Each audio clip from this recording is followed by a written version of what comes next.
네, 애플이 이번에 아이폰 XS, 아이폰 XR 그리고 애플워치 시리즈 4를 발표했습니다.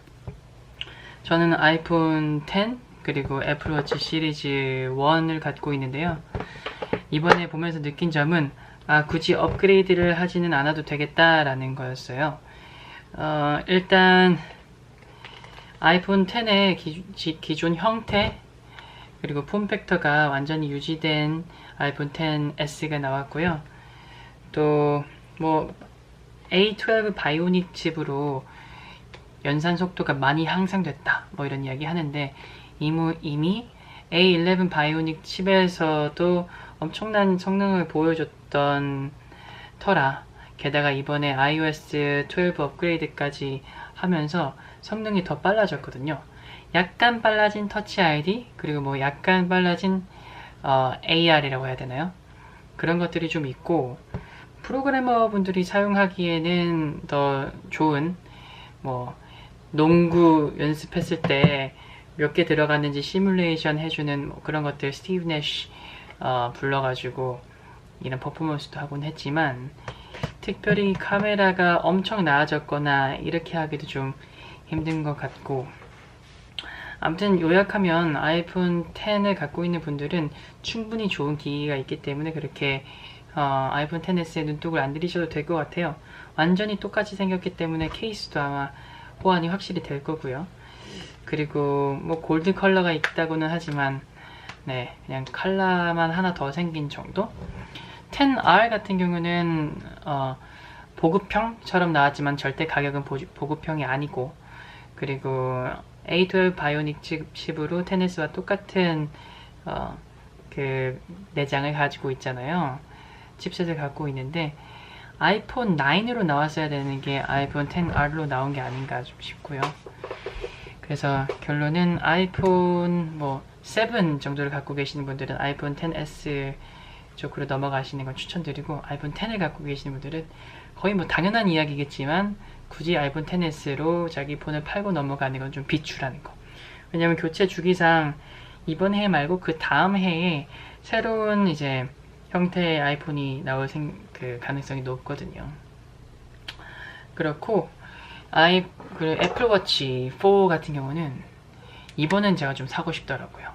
왜냐면 4세대 만에 거의 처음으로 4세대 만에 처음으로 형태가 완전히 바뀌었어요. 베젤이 줄어들고 더 라운드 코너가 되고 더 커졌습니다, 화면이. 이건 시리즈 1 2세대인데요 시리즈 제로, 그러니까 1세대가 시리즈 제로였고 2세대에서 시리즈 1, 2 그리고 3세대가 시리즈 3였죠.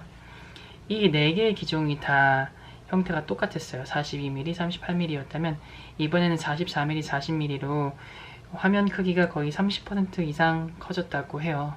굉장히 예쁘고 또 더 빨라졌습니다. 최대 2배까지 빨라졌다고 했나? 아무튼 시리즈 제로에 비하면은 거의 3배 가까이 아마 빨라진 걸 거예요. 그렇기 때문에 확실히 우리가 업그레이드 할 만한 가치가 있다고 할 수 있겠고요. 또 이번에 기대되는 점은 아이폰 X이 블루투스 5.0를 갖고 있거든요. 보통 이제 나와 있는 블루투스 이어폰 같은 것들이 다 4.2, 4.2를 갖고 있는데 5.0 이 블루투스를 살릴 만한 기종이 드디어 등장했다는 거. 왜냐하면 그 애플워치 시리즈 4가 블루투스 5.0을 지원하거든요. 네, 얘는 이제 4.2지만 그래서 훨씬 더 빠른 데이터 속도와 그리고 더 먼 거리를 지원하니까 애플워치 4는 시리즈 4는 한번 살만한 가치가 있겠다 생각이 듭니다. 이거를 쓴 지도 이제 만 2년이 돼가지고요. 이걸 팔고 아마 애플워치 시리즈 4, 저는 셀룰러 말고 GPS를 사용하게 될 것 같습니다.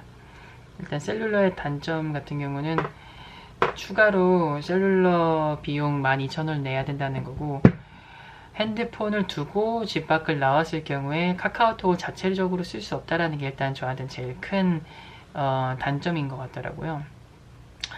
아이메시지와 전화는 확실히 가능한데 일반적인 문자를 받는 건 또 안 된다는 이야기가 있었고요. 그래가지고 제 결론은 아이폰 X을 갖고 있기 때문에 아이폰 XS로 업그레이드는 하지 않는다. 그리고 만약에 업그레이드 하려면 아이폰 7에서 혹은 아이폰 6s 그 이전 기종 분들이 업그레이드 하면 좋겠다.